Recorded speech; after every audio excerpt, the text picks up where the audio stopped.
Without further ado, ladies and gentlemen, a very warm welcome for Professor David Belamy.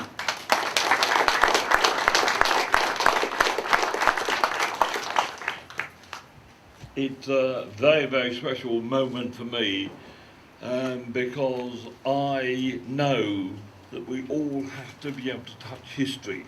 And I have been a museum freak all my life, starting in the East End of London, where we had great museums, and of course the Natural History Museum.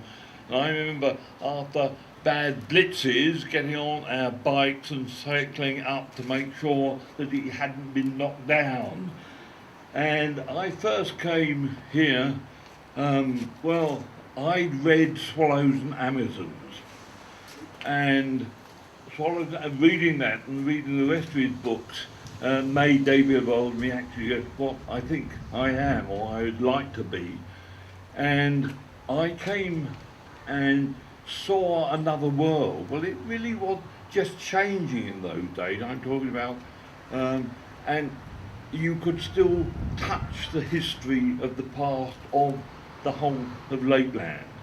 And I actually saved up 14 shillings and sixpence, which was the return from London to Keswick, and I spent almost a month living off the land.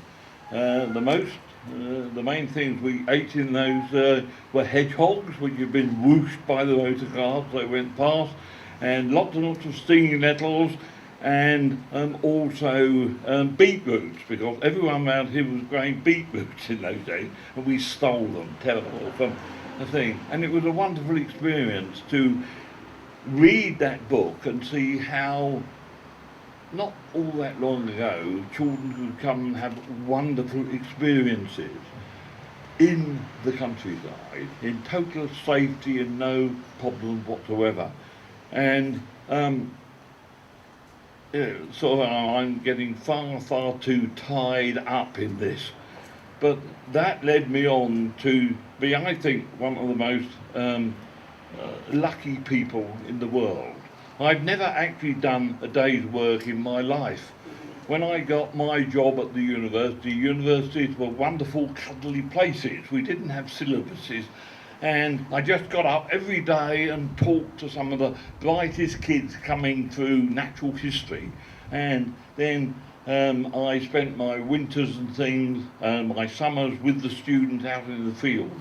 And they were great, great, great days.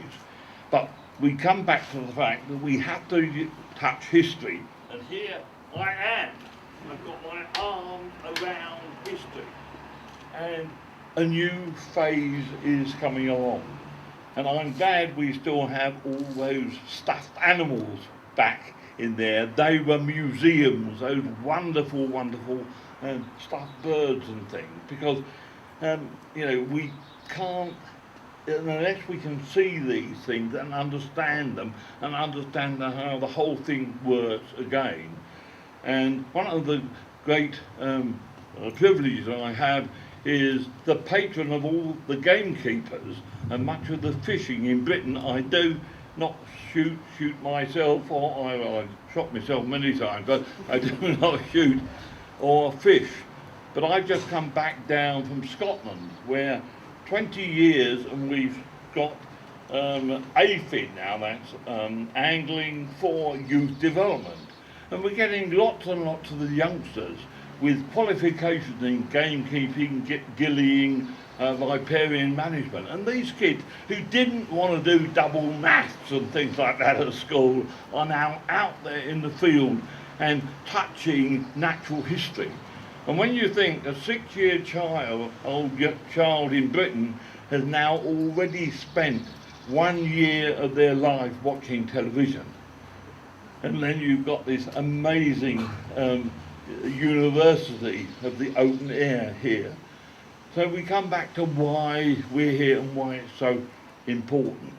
Here is the history of this place, and now youngsters and things can come and have been coming to the college just behind us, learning the trades which allow these things to go on. I wasn't very good at school, and I used to hate all those things up with, gold letters saying, 19 O levels and this, that, and the other, and somebody who was a surgeon or something like that. And how can a surgeon or anything work if you don't have the things which people have to do every day?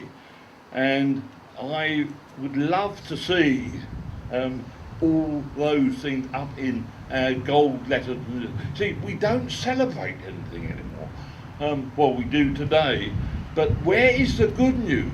I travel the world, and wherever I go, I meet people who are fed up, sick and tired of the fact that the values and the things that their parents and grandparents took for granted have disappeared.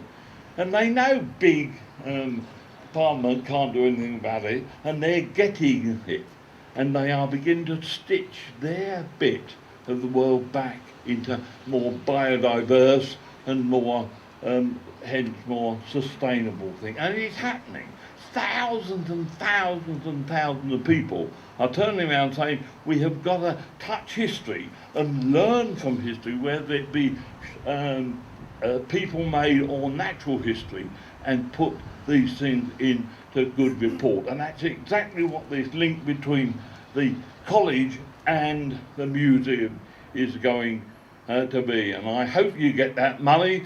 And I hope when you've got the money, you open it. Well, I hope I can come back and celebrate that day. Ladies and gentlemen, this is a very, very special day for me, but not just for me, for all of you here, and also everyone in Kendal, and everyone who's come past that amazing pet shop down there. And it's still there, and every time I came as a youngster, there was always a green parrot for sale in there. And I remember there was an enormous great parrot cage, and they wouldn't sell it to me. I don't know whether they've got a parrot in there at the moment, but this is all linking, all these things. And now your team of people have put this museum back and loving it and picking up bits of information all the time. And I think Ken John Peel is wonderful, because it's hunting as usual on our fells, but we're now doing it properly. I live beside the best grouse moor in the world, and I can walk across that grouse moor and see every plant and every animal and every insect that should actually be there. And if we learn from the past and then put the common sense back into working order, ladies and gentlemen, all I can say is, wow!